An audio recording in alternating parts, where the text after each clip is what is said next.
Guadalupe Radio presenta las noticias semanales más importantes desde la Ciudad del Vaticano en nuestro informativo Desde Roma, con el Padre Jorge Mújica.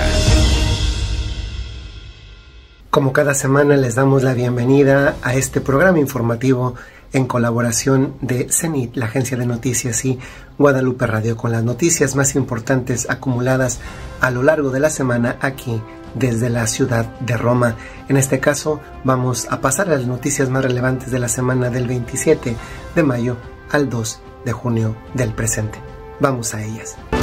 Lo más importante de la semana. La agenda del Papa Francisco ha estado relativamente tranquila. Tal vez porque el Papa ha necesitado estar un poco mejor en condición debido a que la semana terminó con una preciosa procesión en la ciudad de Roma. El Papa, la tarde del domingo 2 de junio, presidió la celebración eucarística en la Catedral de Roma, que es la Basílica de San Juan de Letrán, y que por tanto es también el templo del Papa en cuanto obispo de la ciudad de Roma. Hacía mucho tiempo que no se tenía la misa de Corpus Christi otra vez allí, y sobre todo algo tan esperado y querido por muchos católicos romanos como la procesión posterior a la misa del Corpus Christi. La misa tuvo que ser en el interior de la basílica debido a que, por asuntos relacionados con la remodelación de la ciudad de cara al próximo jubileo del año 2025, no se podía tener de forma multitudinaria en la explanada. Sin embargo, sí fue multitudinaria la procesión, que después siguió al momento en que acompañamos miles de personas al Santísimo Sacramento desde la Basílica de San Juan de Letrán hasta la Basílica de Santa María la Mayor por la calle de Vía Merulana aquí en la ciudad de Roma. El Papa esperaba ya en Santa María la Mayor y fue ahí donde al final de la procesión el Papa tomó el Santísimo y dio la bendición. Así terminaba la semana del Papa, pero no había comenzado del todo bien. Algunas indiscreciones que fueron reveladas tras encuentros privados del Papa, primero con el episcopado italiano, después con un grupo de sacerdotes jóvenes de la diócesis de Roma, derivaron en problemas de comunicación para el Papa y en definitiva para la sala de prensa de la Santa Sede que gestiona esas controversias. La primera decía relación con una expresión en confianza que el Papa dijo al episcopado italiano, al que recibió en audiencia en el Vaticano, en el contexto de su asamblea plenaria, y en la que en una de las respuestas que el Papa estaba dando, reveló que, contestando a las personas ahí presentes, a los obispos,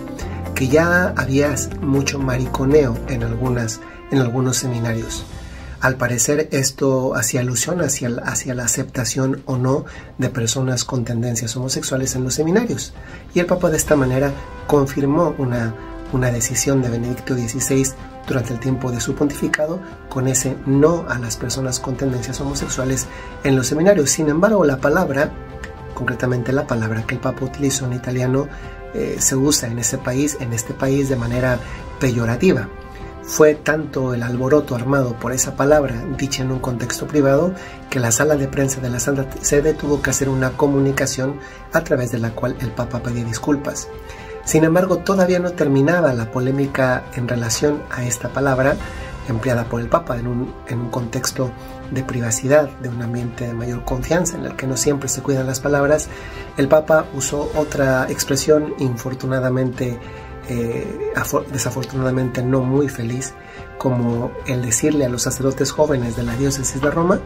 que el chismorreo era algo de mujeres. Pues esto, aunque no derivó, como en el caso anterior, en una disculpa a través de la sala de prensa, sin embargo también causó problemas. Un problema, aunque fue resuelto acá en Roma, pero que tenía su contexto geográfico en otra parte del mundo muy distante de aquí, en Argentina, fue el hecho con el cual además abrimos la semana, y fue el hecho de la renuncia que presentó el obispo de La Plata en Argentina. La Plata es la segunda diócesis más importante del país, y este obispo de 55 años, no olvidemos que los obispos todos presentan su renuncia, pero a los 75, porque lo prescribe el Código de Derecho Canónico, En este caso, este obispo de La Plata, nombrado y puesto ahí por el Papa Francisco para sustituir a alguien que el Papa Francisco se trajo al Vaticano, el cardenal Fernández, al dicasterio para la doctrina de la fe, el Papa le pidió renunciar a los 55 años por algo que no quedó claro, al menos en la manera como se comunicaba, pero que según la prensa argentina dice relación con la presión que este obispo de La Plata habría hecho para que se nombrase a un sacerdote amigo conocido suyo en la diócesis que él había dejado para ir a La Plata, es decir, en su diócesis anterior, que era Mar de Plata.